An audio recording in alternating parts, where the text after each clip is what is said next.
There's the piece I just milled. Fairly decent cut. I still have to take the burr off of it.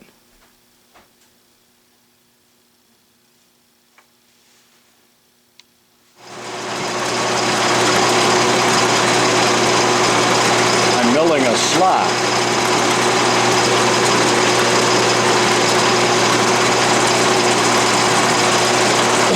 And I'm feeding vertically right now. This is the same material that I had in there a few minutes ago. I'm not going to go very deep. This is just for illustrative purposes. Remember, you don't want your work to hang out any more than necessary, nor do you want your end mill to hang out of the collet any more than necessary.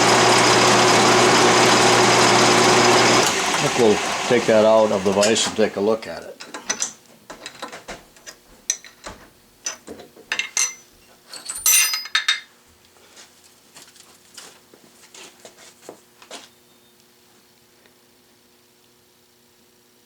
Focus, camera, focus. And we've got a slot. Now you would do that probably to layout lines, but your depth could be done with a dial indicator. Still got some burrs there we got to take off. I already noticed an inaccuracy in the tool. A few minutes ago I made a trial cut and I noticed that it was tapered. And I was thinking, well, what's the matter? Well, I did double check the setting right here, and I had it on 0, and even though this was on 0, the work was tapered, so I just deduced that the witness mark is not accurate on when they made the the attachment. So what I'm doing now is I'm going to indicate it in, and we're indicating here just kind of like what we would do on the regular milling machine. I placed a hardened 1-inch parallel in the vise, and I got it tapped in with a brass hammer nice and snug, and I snugged up these bolts just snug. I mounted an indicator in the collet. And let's take a test reading now. We'll set that to 0.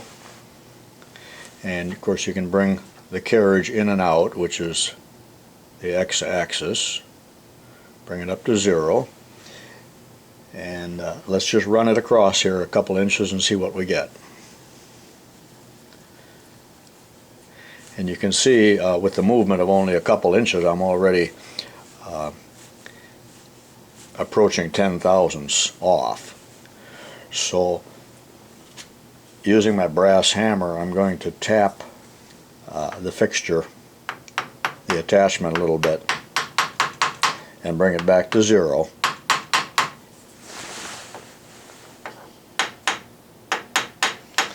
Going the wrong way, Corrigan. Whoop, I'm way off now.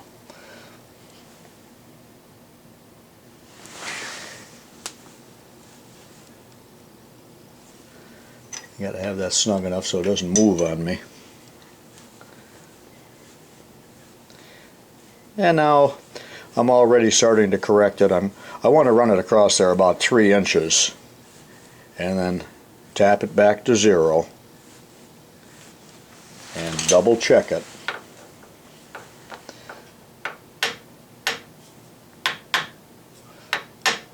Still wrong way, Corrigan. Back to 0 there. Now I'm going to go back the other way and double check it. Do that a few times until I get it right on. And we would have to do that also when we rotate the fixture 90 degrees from what it is now. But we just want to get this within 1 or 2 thousandths. It doesn't have to be perfect. But we want it to be perpendicular to the spindle, which it was not using the graduations that were on there. So what we're doing is we're indicating the vise. I'm going to show you an alternate way of squaring up the milling attachment. I just showed you how to do it with a dial indicator, but another way of doing it is with this spindle square, which I just received. It's a beautiful instrument. Here's the instructions on how to use it. But Spindle Square also has a website which is interesting, and you might want to look that up. The square comes in a beautiful fitted case with foam in there to protect it. And when we lift it out of there, you find that it's uses starred indicators, 3/8 hardened shank, and down at the bottom we have the 2 indicator tips. The first thing that we have to do with the spindle square before we use it is to calibrate it, and this is how to do the calibration. I just bought this black granite surface plate recently. It's kind of a small one, but it's handy to have on the bench, so I'll put it to good use right now. If you don't have a surface plate, any true surface will do, such as possibly a drill press table, excuse me, or your milling table if it doesn't have nicks on it. Very simple to calibrate. Just set the tool or the instrument on the flat surface,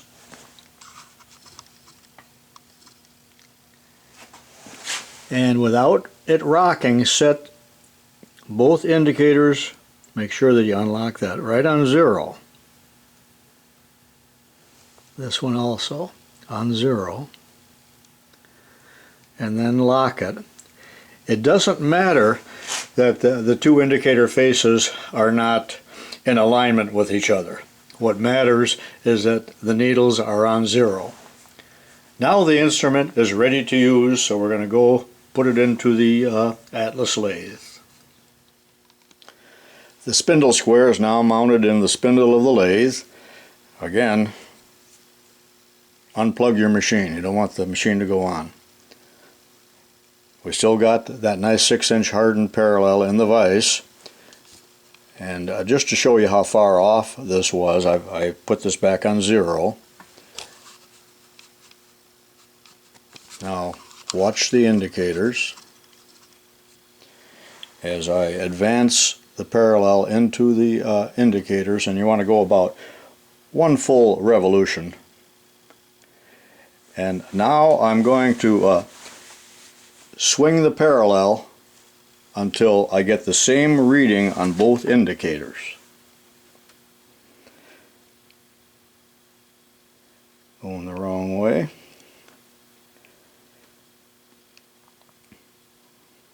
I'm just bumping it ever so lightly, and we're on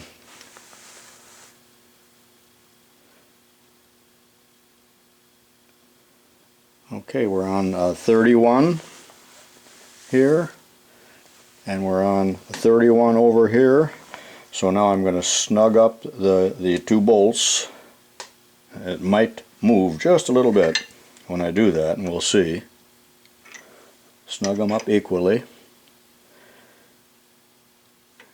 We're going to have just a little bit of a creep on our indicators, but they're still very close to each other.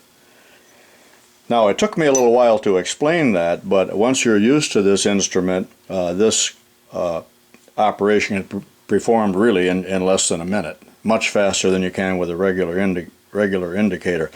Now, you might want to put one of these spindle squares on your want list or your wish list on Amazon.com, or however you give hints to your wife on what you'd like to have. A very versatile and beautiful instrument.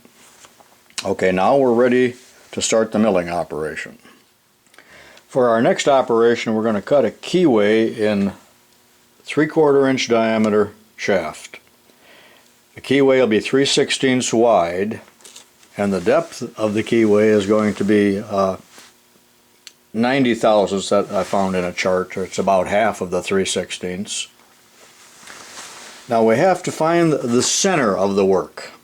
We have to locate that, and the way to do that is to come in and touch the work. And I wrapped some tape around there. When I come in and I touch the tape, which is 4 thousandths thick, I consider myself to be on the edge of the work, more or less. It's going to be close enough. And then since the work is 750 thousandths, half of that is 375. The cutter is a 3/16 cutter, which is 187 thousandths. Half of that is 93 thousandths.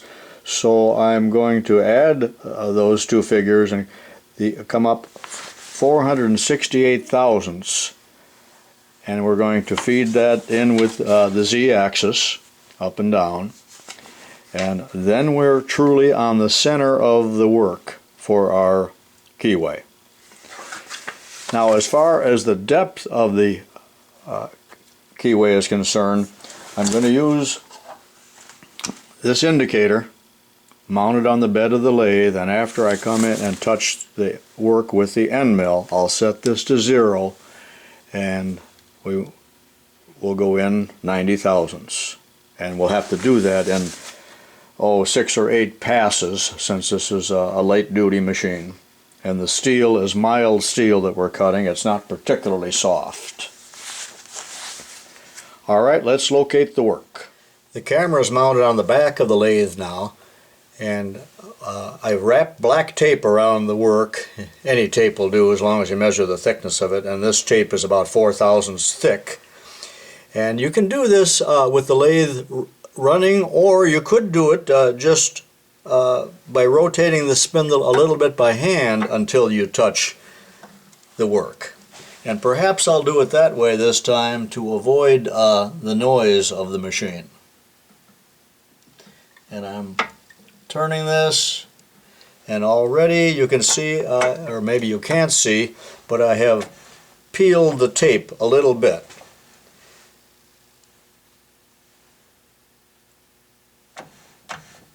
As I turn the spindle, you can see the tape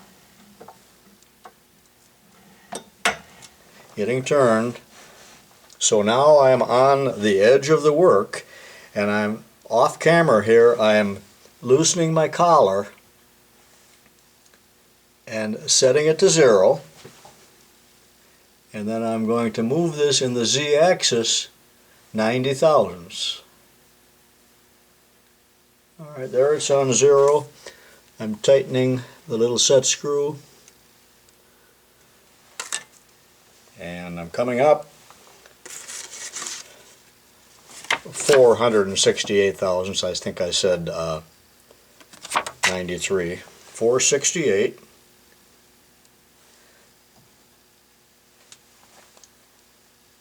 Mighty small numbers.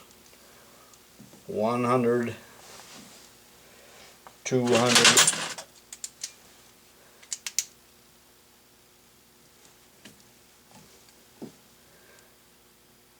300, 400, and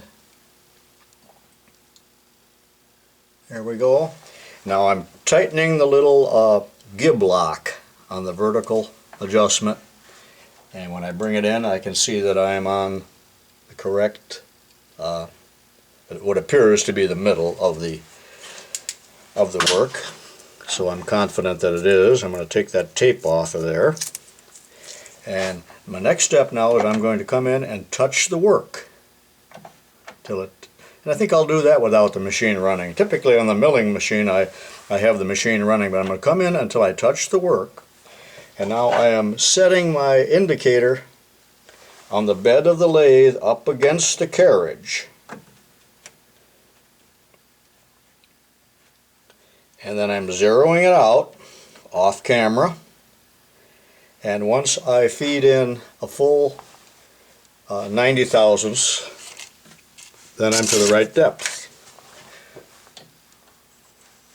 And I'm going to start with about a 10 thousandths deep cut.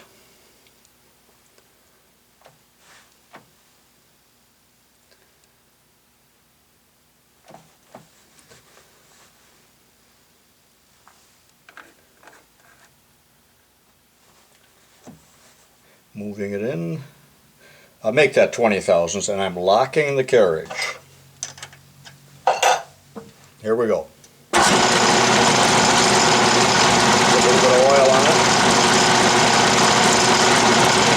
And I do have a layout on it.